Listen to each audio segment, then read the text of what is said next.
أعوذ بالله من الشيطان الرجيم. بسم الله الرحمن الرحيم. لا أقسم بيوم القيامة ولا أقسم بالنفس اللوامة. أيحسب الإنسان أن لن نجمع عظامه بلى قادرين على أن نسوي بنانه بل يريد الإنسان ليفجر أمامه يسأل أيان يوم القيامة فإذا برق البصر وخسف القمر وجمع الشمس والقمر يقول الإنسان يومئذ أين المفر كلا لا وزر إلى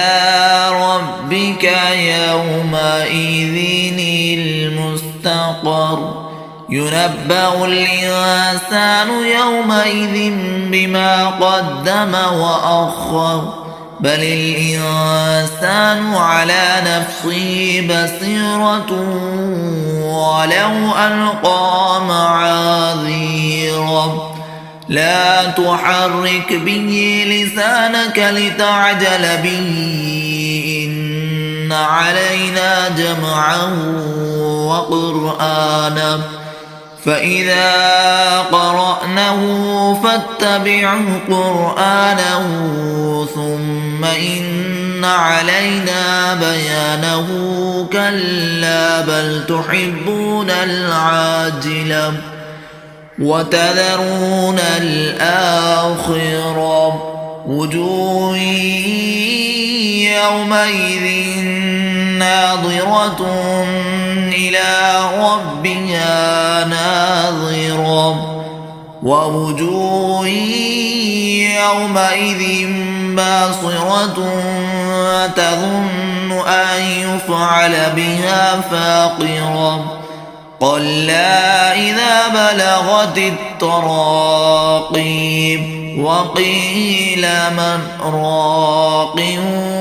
وظن أنه الفراق والتفت الساق بالساق إلى ربك يومئذ المساق فلا صدق ولا صلى